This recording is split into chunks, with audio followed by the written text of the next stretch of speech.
তো এখন আমরা চতুর্থ শ্রেণীর বাংলাদেশ ও বিশ্ব পরিচয় বইয়ের অধ্যায় 2 এর ভিতরের যে কাজগুলো রয়েছে সেগুলো নিয়ে আলোচনা করব।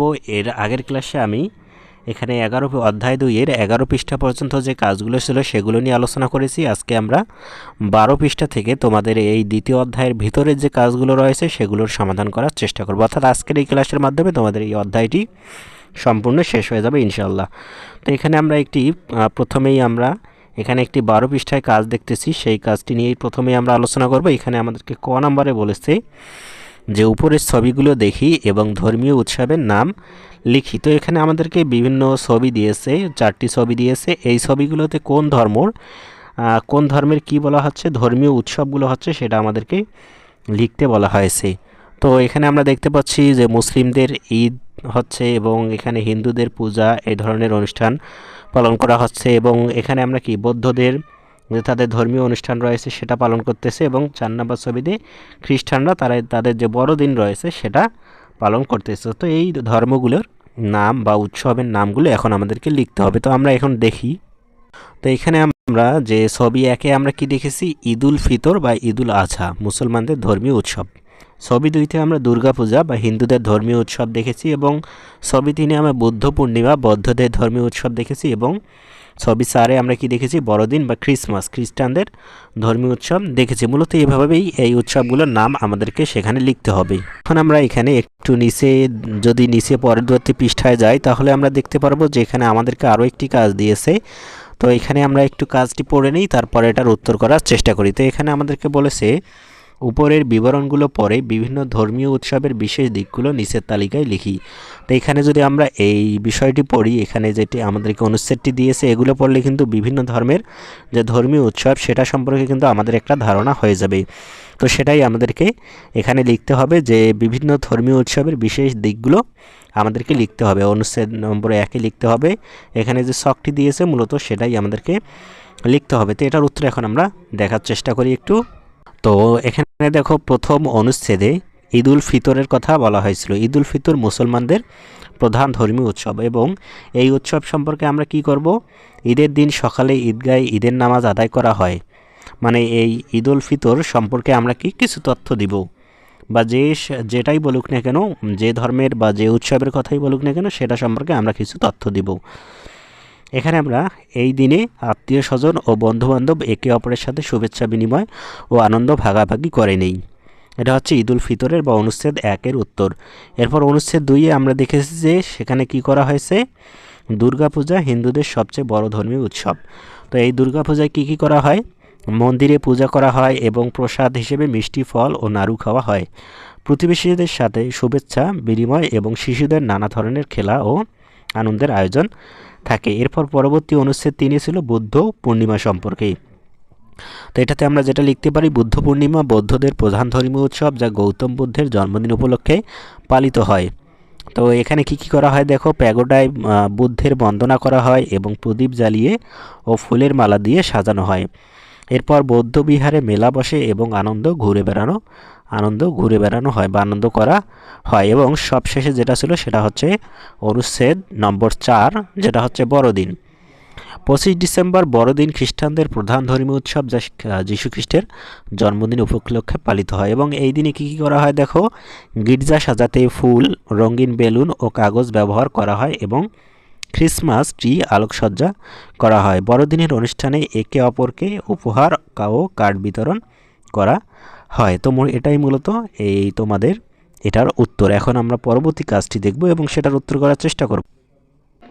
শিক্ষার্থীরা, তোমাদের প্রতি আমার একটি অনুরোধ, তোমাদের জন্য একটি স্টাডি গ্রুপ খোলা হয়েছে। এখানে বিভিন্ন স্কুলের শিক্ষার্থীরা থাকবে, তারা তাদের সমস্যার কথা এখানে শেয়ার করতে পারবে। তোমরাও চাইলে এখানে জয়েন হতে পারো। এখানে তোমরা তোমাদের সমস্যা, তোমাদের মতামত বা তোমাদের কোনো যদি প্রবলেম হয় সেটা শেয়ার করতে পারো। সেখানে আমরা সবাই মিলে তোমাকে সাহায্য করতে পারি। গ্রুপটির লিংক এই ভিডিওর ডেসক্রিপশন বক্সে অথবা প্রথম কমেন্টে দেওয়া থাকবে। তোমরা চাইলে এই ফেসবুক গ্রুপে জয়েন হয়ে পড়াশোনার ক্ষেত্রে অনেকটা এগিয়ে যেতে পারো। ধন্যবাদ।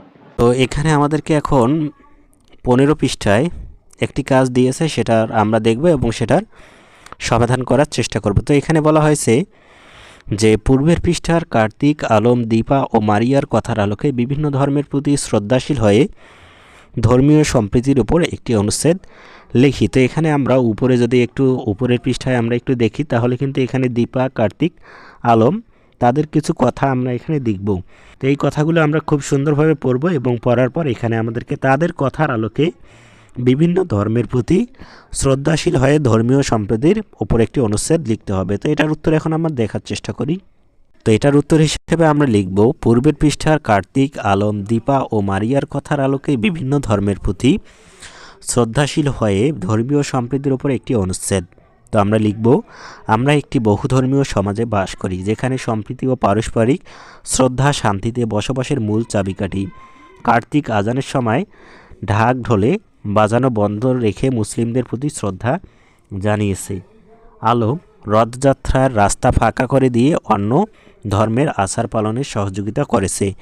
দীপা বড়দিনের অনুষ্ঠানে সান্তাক্লুজের কাছ থেকে উপহার পেয়ে আনন্দিত হয়েছে এবং মারিয়া আশ্বিনী পূর্ণিমায় ফানুস ওড়ানো দেখে আনন্দ পেয়েছে। তাদের এই আচরণগুলো প্রমাণ করে যে উৎসব যার যার হলেও আনন্দ সবার। অন্যের ধর্মের প্রতি এই সংবেদনশীলতা ও সম্মান প্রদর্শনই প্রকৃত ধর্মীয় সম্প্রীতি। আমরা যদি একে অপরের উৎসবে যোগ দেই এবং অন্যের ধর্মীয় অনুভূতিকে শ্রদ্ধা করি, তবে সমাজ, ভালোবাসা ও ভ্রাতৃত্ববোধ বৃদ্ধি পাবে। এটাই মূলত একটা আমরা ধর্মীয় সম্প্রীতির ওপর একটি অনুচ্ছেদ দেখলাম। এভাবেই আমরা এটা উত্তর করব। তো এখানে আমরা দেখতে পাচ্ছি যে আমরা এখানে যে কাজটি দিয়েছিল সেটার উত্তর আমরা করলাম। এখন আমরা একটু যদি নিচে যাই, তাহলে দেখব যে ঘ নাম্বারে আমাদেরকে আরও একটি কাজ দিয়েছে 15 পৃষ্ঠায় ঘ নাম্বারে। তো আমরা এখন এটা একটু পড়ে নেই। উপরের অনুচ্ছেদটি পড়ি এবং নিজ জীবনে এই গুণাবলী কিভাবে প্রয়োগ করতে চাই তা নিচের ছকে লিখি।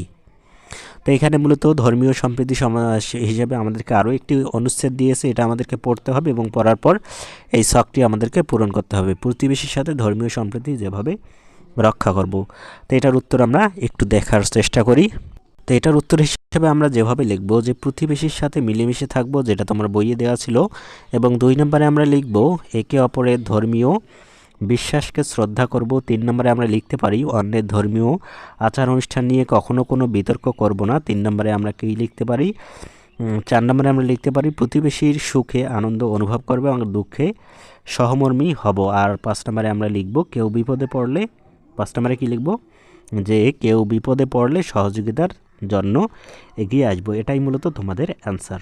তো এই কাজটির মাধ্যমে, উত্তরের মাধ্যমে আমরা কি করলাম, এই দ্বিতীয় অধ্যায়ের যে বাংলাদেশের বিশ্ব পরিচয়ে 4র্থ শ্রেণীর দ্বিতীয় অধ্যায়ের যে কাজগুলো ছিল অধ্যায়ের ভিতরে, তার সবগুলো আমরা সমাধান করলাম। গত ক্লাসেও কিন্তু আমি এই অধ্যায়ের কাজ নিয়ে আলোচনা করেছি। যারা এখনও ক্লাসটি করেনি তারা ডেসক্রিপশন বক্সের লিঙ্ক থেকে করে নেবে।